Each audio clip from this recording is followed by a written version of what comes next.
అందరికీ నమస్కారం. రాష్ట్ర ప్రజలకి, శ్రేయభిలాషి ప్రతి ఒక్కళ్ళకి అదే వైఎస్ జగన్మోహన్ రెడ్డి గారు ప్రతిపక్ష నేత. పాపం ఈ జగన్మోహన్ రెడ్డి గారు ఆరాచకాలు ఆ రెడ్ బుక్లో రికార్డు చేసుకొని ఉన్నారేమో, ఏమైనా రికార్డు చేయటం కూడా జరిగి ఉంటుంది. వాళ్ళు పాపాల పుట్టంతా ఆ రెడ్ బుక్లోనే ఉంటుంది. మీరు రెడ్ బుక్ పెట్టారా, రెడ్ బుక్ పెట్టారా, రెడ్ బుక్ పెట్ట గ్రీన్ బుక్ పెడతారా? వాళ్ళు రెడ్ బుక్లోనే పెట్టి రాసుకున్నారు కదా. ఆ బుక్లో ఉంటే ఉండొచ్చు, రాసుకొని ఉండొచ్చు. అది మీరు చేసిన పాపాలు, దౌర్జన్యాలు, దాడులు, మీరు పెట్టిన కేసులు, మీరు చేసినగా వాళ్ళు రాసుకునేది. మీరు చేయని ఏమన్నా రాసుకొని ఉంటారా? ఏ ఒక్కటి కూడా రాసుకొని ఉంటారుగా ఈ రెడ్ బుక్లో. మీరు ఎందుకు అంత ఆరాచకాలు చేస్తున్నారు? ప్రతి ఒక్కటి ఒక రెడ్ బుక్లోనే వెయిటింగ్ చేసుకొని రాసుకొనే ఉంటారు. ఇంత ఆరాచకంగా చేశారు. ఒక్కసారి ఆలోచించి చెప్పండి. మన రాష్ట్రంలో ఏదైనా కానీ మీరు చేయటం, ఇంత దాడులు చేయటం, దౌర్జన్యాలు చేయటం ఇంత మంచిది కూడా కాదు. అందరూ చూశారు, 5 సంవత్సరాలు చూసినవేగా, చూడకుండా ఏం లేవుగా. ఈరోజు మళ్ళీ నెల్లూరులో ఒక తెలుగుదేశం పార్టీ కార్యకర్తను చంపడం ఎంతవరకు దారుణం ఒకసారి చెప్పండి మీరు. నెల్లూరు రూరల్ అంట, మీ వైసీపీ వాళ్ళు మీరు పోయొచ్చారు పెన్నెల్లి రామకృష్ణారెడ్డి దగ్గరికి. పాపం ఓదార్చటేయటానికేమో మీరు ఓదార్చడానికి పోయారేమో అక్కడికి ఏమన్నా. మరి ఆయన చేసిన అరాచకాలు, దౌర్జన్యాలు, దాడులు ఎక్కడైనా ఉన్నాయా? 2 సార్లు 3 సార్లు 4 సార్లు గెలిచాడు అని అన్నారు. మరి గెలిస్తే మరి ఈవీఎంలు పగలగొట్టమన్నారా? ఎవరు ఆ విధంగా చేయరుగా. ఇతనికి ఓటమి భయం అయ్యి ఆ సీసీ ఫుట్ కెమెరాలో చేరుండబట్టి చూసి ఆయన పట్టుకున్నారే కానీ ఇంత దౌర్జన్య దాడు కూడా ఎవరు కూడా చెయ్యరు.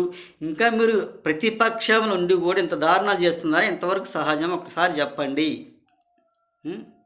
మరి 2-3 సార్లు గెలిచిన వాళ్ళు ఎవరైనా కానీ ఒక ఎమ్మెల్యే కూడా దౌర్జన్యాలు దాడులు చేసి ఈవీఎంలు పగలగొట్టారా?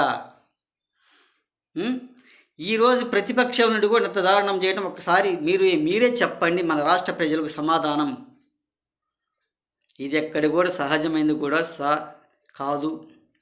మీకు ఏమి చేయటానికి చేత కాదు. జనాలను మెప్పించడానికి మీ ఆరాచకాలకు మీకే పాపాలు పండినా, ఎవరికి పండలే. ఈ 5 సంవత్సరాలకు మీ పాపాలు పండే జనాలకు మీకు ఓటేక మిమ్మల్ని ఇతగిల్చి పారేశారన్నమాట. మీ ప్రభుత్వంలో రాకుండా కుదించి పారేశారు మిమ్మల్ని. ఎల్లకాలం మీ ప్రభుత్వం ఉండదు, చంద్రబాబు నాయుడు గారు అంటారు. వాళ్ళ ప్రభుత్వం, మీ ప్రభుత్వం ఏడొస్తుంది? ఇక వైసీపీ పాతాలో కుదించి పారేశారు. పాతాలో కుదించి పారేశాను అనమాట. ఈ పక్క ఒక కాలు, ఆ పక్క కలిపెట్టి కుది కింద పడిపోయిన తింటున్నా, కదిపడిపోయినావు కనుక. ఇట వీళ్ళని నమ్మలే, ఇట వాళ్ళని నమ్మలేదు. నువ్వు 2 పక్కలవే, 2 పడవ, ఇటు పట్ట చిరొక పక్క చీలితే ఏమైపోతుంది? కదిపడిపోతావు లేదా నువ్వు? ఆ సామెత అయిపోయిందన్నమాట అని తెలియజేస్తూ, మీ ప్రభుత్వ పాలనకే పాపాలు పండినవి, మీ ఎమ్మెల్యేలకే పాపాలు పండి హతమైపోయింది మీ ప్రభుత్వం. వాళ్ళ ప్రభుత్వం ఇంకా రావచ్చు, మీ ప్రభుత్వం రాకపోవచ్చు. మీ ప్రభుత్వం ఇదే విధంగా ఉంటుంది అంటే అదే విధంగా ఉండక మీరు కూల్చేస్తావా? మీరు చేసిన పాపాలే దాంట్లో ఉండేది, మీరు చేసిన అరాచకాలు దాంట్లో ఉండేది. ఈ సపరేట్గా ఏం రాయలేదుగా. అంటే ప్రతి ఒక్కరు, రాష్ట్ర ప్రజలు ప్రతి ఒక్కళ్ళు కూడా చూశారుగా. మీ పాపాలకు మీరే బాధ్యతలు అని తెలియజేస్తూ, రాష్ట్ర ప్రజలు ప్రతి ఒక్కళ్ళు కూడా చూశారు కాబట్టి అది రెడ్ బుక్లో రాసుకొని ఉండొచ్చు అని తెలియజేస్తూ, ఎవరే కానీ ఈ విధంగా ఎవరు కూడా చెయ్యనివ్వరు. మరి ఈరోజు మీ పాపాల పుట్ట మీ పాపాలు బాగా పండబట్టేగా నెల్లూరు రూరల్లో మనిషిని చంపేసింది తెలుగుదేశం పార్టీ కార్యకర్తని. దానికి సమాధానం చెప్పగలవరా? ఒకసారి చెప్పండి. మీరు పోయారు, బయటకు వచ్చారు, అవతల తెలుగుదేశం కార్యకర్తను చంపేశారు. ఇదేమో సహజమేనా? తగునా? ఇది చాలా మంచిది కూడా కాదు. మీరు ఈ విధంగా దౌర్జన్యాలు దాడులు చేస్తే మాత్రం ఎవరు సహించలేరు.